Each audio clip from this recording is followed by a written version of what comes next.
So I am Reverend Rachel Harrison. I'm so grateful to be back today and just honored to be invited again and again into this incredible community.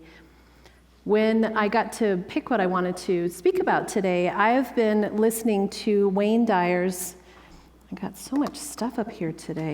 You know me, I prepare and then it just is whatever it is. But I've been listening to Wayne Dyer's book, Change Your Thoughts, Change Your Life on Audible. And it's so fabulous, right? So there's 80 verses of the Tao Te Ching.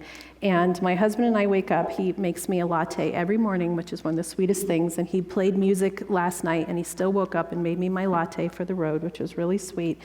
And we sit with our coffee and we listen to a verse. And we're on our second time through because they're so good. And so I picked this particular verse because in Soul Recovery, which is the ministry that I have, my online ministry and my community, Recover Your Soul, is based on my recovery from alcoholism and codependence. And it's a journey that I've had that has profoundly changed my life. And the foundation of that is control issues. I call them control addiction, but we could be nice and we could say control issues, right? And so some people think that they're being controlling from a nice place. They think, I'm just trying to help you. I have an idea for you that will be helpful. And other people want what they want. So there's different levels of control. So I loved the 29th verse of the Tao Te Ching because it starts with, do you think you can take over the universe and improve it? Okay, honest show of hands. Who thinks they could improve it just a little, right? The political scene, what's happening in the environment, what's happening in their family, what their son should do different, what their husband should do different, what their daughter should do different, right? If we're honest, if we're really honest, we all think we could improve the universe a little. So he says, I don't think it can be done, Lao Tzu says. Everything under heaven is a sacred vessel and cannot be controlled. Trying to control leads to ruin. Trying to grasp, we lose. Now, we could just take this slide and go off into our world and do this for our entire lives and have a lesson to work on. It's absolutely the truth, right? Interestingly enough, in spirituality, what we're learning is not just the psychology. We've been meshing these two aspects for a while now, and it's been profound. If you really think about the Fillmores 100 years ago, right, which seems like forever ago, not that long ago, people, 100 years ago. I know somebody who's 100 years old, so it's in one person's lifetime that this has changed. And it was this beginning of the belief of really starting to look past the control of religion and into more of the Eastern philosophies of spirituality, of digging into deeper aspects of ourselves, into looking at each of our parts, each of our pieces, each of our ways of being, and seeing the psychology part because our brains work a certain way, and then moving into our spiritual center, which is the truth of who we are. We are spiritual beings having a human experience. And so when we look at this, everything under heaven is a sacred vessel. You are a sacred vessel. Our relationships are sacred vessels. The rain today is a sacred vessel. It nourishes the earth. When we start looking at everything as a miracle, things start to change in our life. And the sacred vessel can't be controlled. I was thinking today as we were driving that yesterday my husband played outdoors and I attended a memorial service picnic that was outdoors. And I was so grateful that the weather kind of opened up and allowed both of those things to happen. But somebody today is getting rained out. Somebody today has something that they really thought was going to be outside and they're being rained out. And life cannot be controlled. And it's easier to think I can't control the rain than it is to think I can't control my husband. Although I used to try. So when we really start to look at this part of us and start looking at the pain and suffering that we have that comes from our grasping. And the last couple times, one of the last times I was here, we talked about the 4 noble truths of Buddhism and the concept of grasping and the concept of suffering. That as human beings, we're going to have emotions. We're going to have pain. We're going to have excitement. We're going to have heartbreak. We're going to have things in our lives that are amazing, and we're going to have things in our lives that are difficult. And that's part of being human. We're not trying to diminish those emotions. What we're trying to do is to learn how to not grasp onto how we want it to be, either when it's wonderful and we're attached to it, or when it's not going the way that we want it to go and we're attached to that. So trying to control leads to ruin. There's examples over and over and over of us trying to control and it going into ruin, relationships, trying too hard to take care of an orchid. Who can't make an orchid work? I can't make an orchid work, too much light, too much water. We're trying to make something. That orchid needs exactly what it needs, and if we just allow. So when we hold on, we lose. So yesterday I had I have a monthly sacred circle, which everyone's invited. It's in Lafayette. You can see it on the website. It's 20 of us, and it's this beautiful container of connection. And every month we have a different topic, and I thought it was so interesting how the universe conspires for us in these moments when we allow ourselves to be in the natural flow of the universe, which is what this particular verse is about. And we had decided that for June we were going to do the divine feminine. And then May, the divine feminine. And then June, we were going to do the divine masculine. So Rev Crystal, who does it with me, did last month, and I was doing the divine masculine this month. And I thought, I don't know anything about the divine masculine. And so I started doing research on it and preparing for it. And it became a really profound opportunity for me to look at another part of spirituality, another part of being, another part of how we can embrace our wholeness, because soul recovery to me, my ministry is based on you seeing your wholeness, remembering who you are, that you are not broken. There is nothing wrong with you. We are not here being broken people, fixing ourselves. We are whole, and we are remembering who we are. Whew. So in looking at this, it came out of the masculine and the feminine, and so it's interesting that it's Pride Month, where there's so much energy around masculine and feminine and being straight or being gay, or, what is conformity and what does all that look like? And as I started to do the yin and the yang as the masculine and the feminine, it took all of that construct that we have out of it. And it started to remind me of the whole of who we are. And I loved it because it opens up to the next part of the verse, which I will show you after I talk about this. But when we start looking at our wholeness and remembering that it's not about judging, that we're learning how to accept ourselves fully and embrace ourselves fully for every single aspect of who we are. And the more that we can do that, the more we start to let go of grasping for the outside to fill us up. For me, I was an addict, so I was looking for something on the outside to give me what I needed, to give me reward, to give me peace, to heal my broken heart. And the more that I have wholeness, the more I don't need those things, although sugar might still be an issue. Got to work on the sugar. But when we started looking at the yin and the yang for the sacred circle, and we started looking in different ways, so instead of thinking of male or female, you start looking at these aspects of yourself that you need all of, and you need them to be in balance. And this is what the 29th verse is about. It's about being in the natural flow of the universe, allowing nature to take its course instead of thinking that we are controlling it, that we are allowing it. So listen to these aspects of the yin, which is interesting. It's the dark side of that symbol. And just take away the feminine of it and just notice these parts of yourself.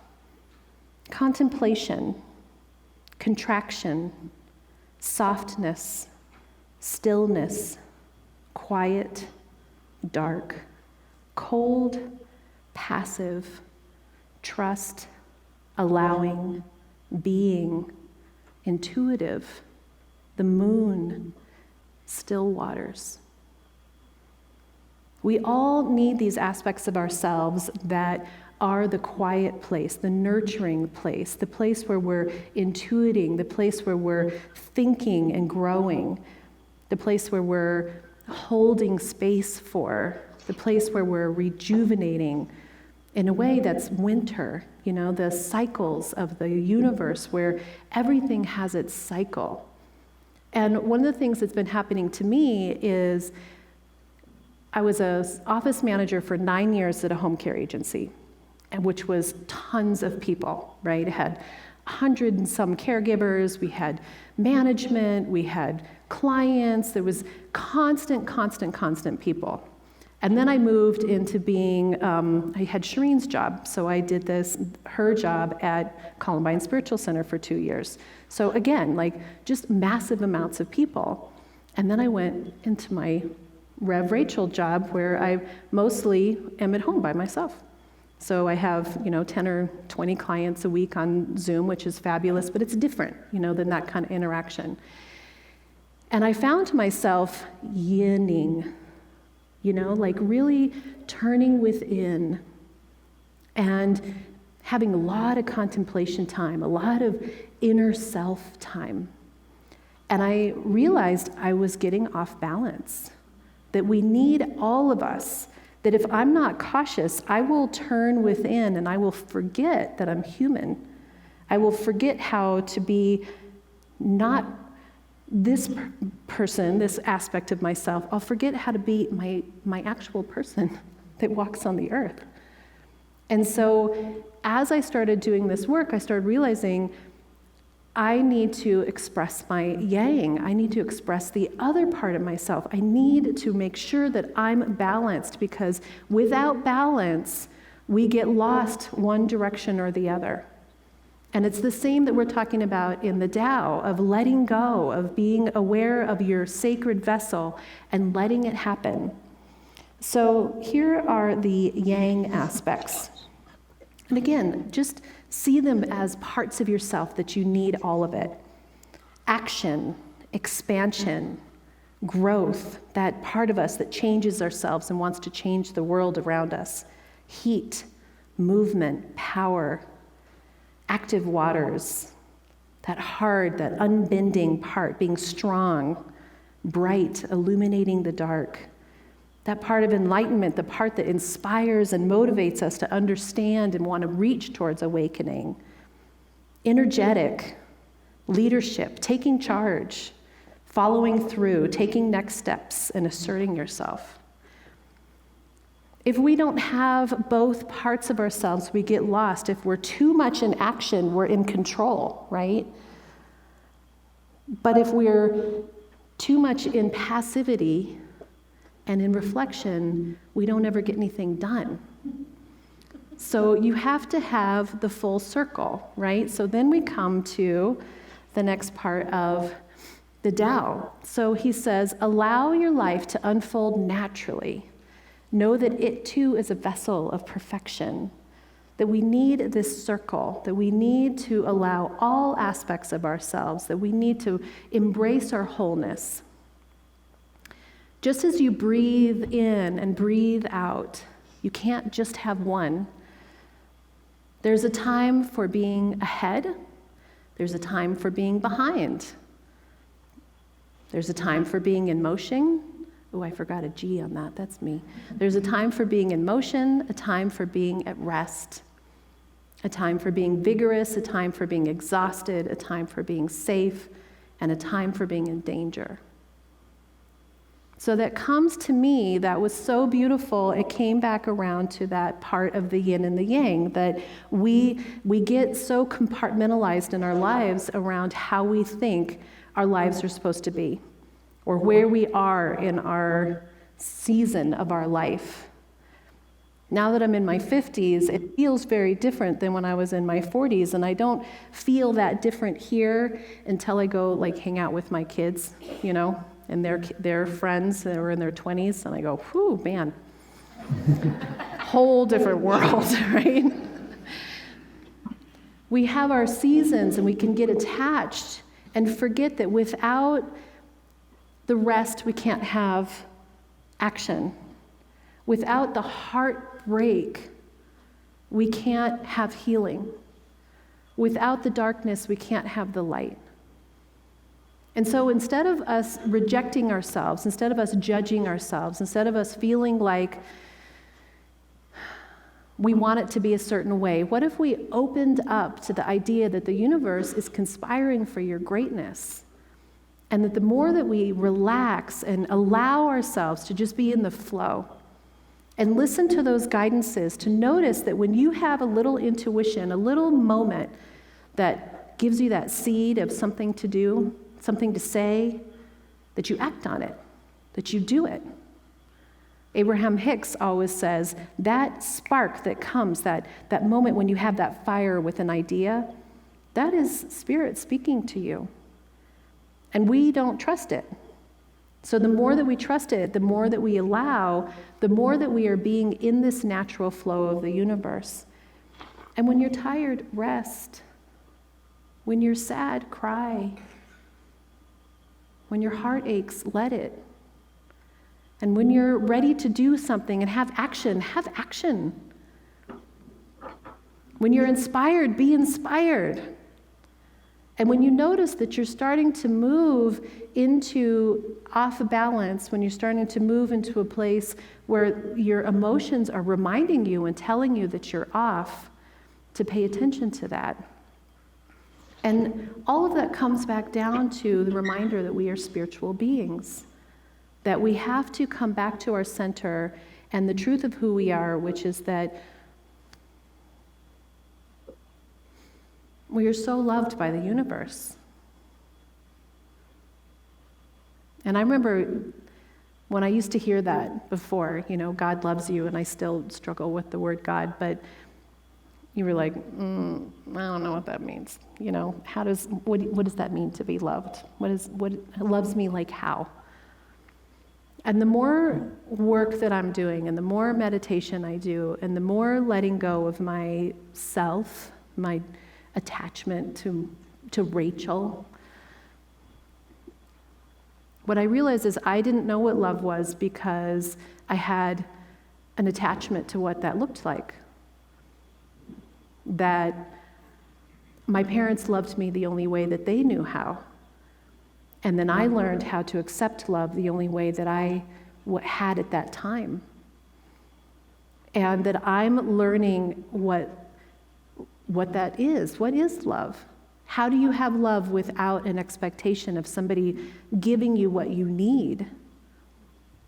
And if anybody's been married a long time, I've been married for 30 years, marriage is complicated around what love means. What does love look like? And what we expect from people. If you have brothers and sisters, parents, friends, what does that love look like? What are we expecting from that? Can we allow the yin and the yang in these relationships? Can we see that there are seasons where things are tough and seasons when things are good? Can we accept love for ourselves, knowing that we are whole, that we are all of this, that we are the entire part of it, that we can allow ourselves to have times of rest, it says safe and danger in the Tao. We want safety. He goes on to say, to the sage, all of life is a movement towards perfection. So what need has he for the excessive, the extravagant, or the extreme? Perfection is such a loaded word, What is perfection? But if we take it from this sense of allowing the universe to unfold for us, which could mean a loss of a relationship, a loss of a job. It could mean that something happens to us physically, that we have illness. And in general, we don't want to believe that that's part of perfection. We want to believe that's the problem, that that's not part of what we want, that we want everything to be perfect. We want it to look the way that we thought it was going to look in the fairy book tale, And if we really look at our lives and open up to the flow and allow ourselves to be in movement and see that everything that's happened to us has been for our benefit, if we allow it to be. That if I hadn't gone through, 15 really bad, hard years, I couldn't stand here today and be able to say to you, I've been there. I have had a hard marriage. I have been an addict. I have wanted to not be here. I didn't do great with my kids all the time. And that makes me human. It makes me able to understand your pain and to see that all of us are experiencing the same human collective, but from our own perspective, and that they're all important, that they're all valid, that they're all everything. They're all everything. I pulled a card yesterday we do oracle decks at the Sacred Circle, and so everybody pulls an oracle card, and I pulled one for the talk today because I wanted to see what it said. And I just, again, feel like the universe is talking to us. That if we listen, if we open up and we stop thinking that we know better, and we stop letting go of control, and we stop thinking that we can improve the universe, and see that we are these blessed vessels, these sacred vessels, and that there's always voices coming to us. So what I pulled was eternity. And it says this card is encouraging you to detach from the restrictions of your mind and look at your life from a more universal perspective. And I really thought that went along with the Tao really well. If you try to make your life fit entirely into human logic, you're always going to get to a point where you'll no longer make any real sense. Trying to make sense of every part of your life is like trying to piece together a jigsaw puzzle while having only a few pieces of the puzzle in your possession. It's human nature to strive to work everything out and control things. Yet the eternal nature of life is beyond human understanding. The message for you at this time in your life is to focus on the spiritual side of your life. Observe your thoughts and fears and consciously surrender them to the universe. Feel the spirit of nature and her changing seasons. Observe how all of nature is in perfect order and how she accepts all that transpires in the world. Rejoice in feeling of timelessness that swells within your heart and surrounds you by nature's beauty. Eternity. When we can let go of that part of us that thinks that we know better, and truly trust that we are being held and guided and loved, something profound happens. But it doesn't mean you let go of being human. It doesn't mean that you don't experience what's happening in your life. It doesn't mean that you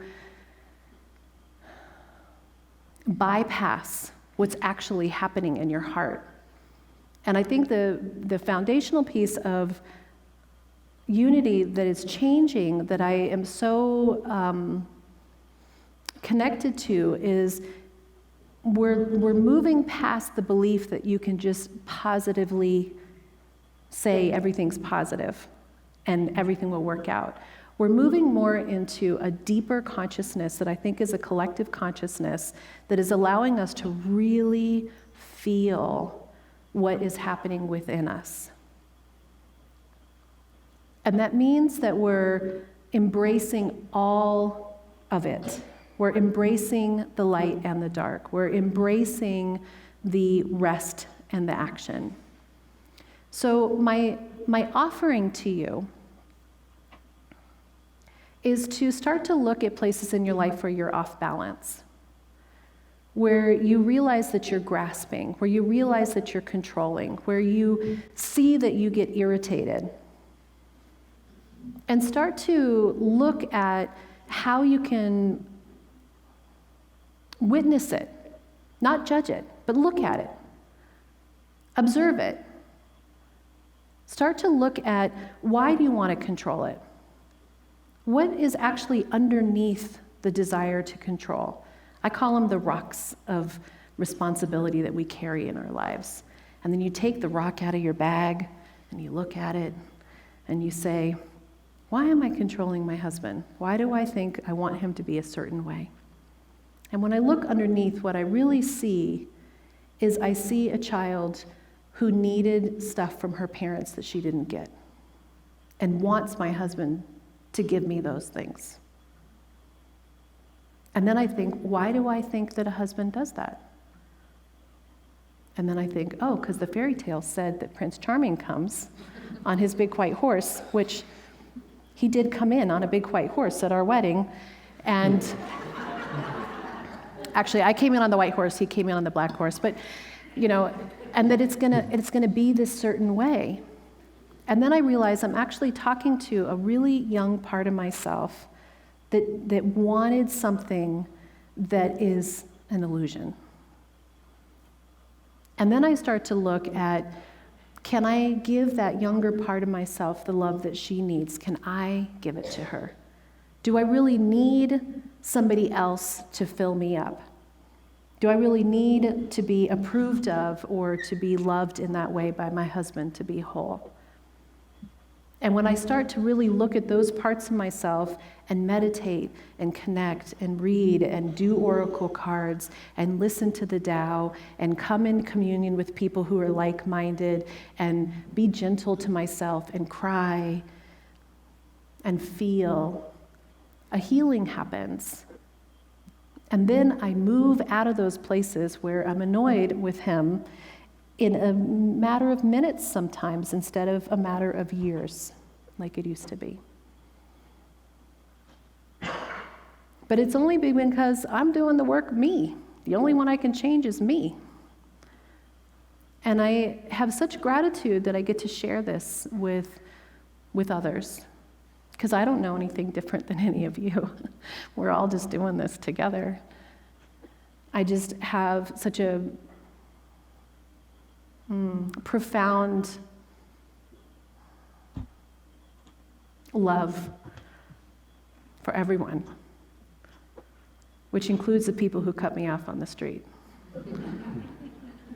My episode tomorrow, just really quickly, I know I'm running out of time. My episode tomorrow on the podcast, I listened to another podcast that had this theory that said, just let them, which I thought was such a great way to let go of control. If they want to drive like that, just let them. If they want to wear that stupid shirt, just let them. If they want to eat that food, just let them. If they want to go on that vacation, just let them. If they didn't invite you, just let them. And I loved that concept, but it brought to me that piece that still says we think we know better, that we're letting them because we're the ones that can let them. And I was reminded by a book that we did as a book study at Columbine Spiritual Center in 2018 or 19 called The Gentle Art of Blessing. And it was about blessing them. That if you can move from that part of control to actually blessing them and actually wanting the absolute best for every human being on the planet, truly from the depths of your heart, blessing them. What a profound shift that can be. So as we're moving out of control and as we're allowing the nature of the universe, the natural order of things, and then moving to that next step, which is actually blessing every piece of everything, there will be a heart center of you that will change for the better. So with that, I'd love for us to move into a time of meditation. So take with you this knowing that you are whole. that you have everything that you need, that you are the light, and that you rest in the dark, that you can open and love every part of yourself deeply, wholly, fully, releasing all that no longer holds you, no longer serves you, and stand in your blessing of yourself and your blessing of others. You are whole. You are whole.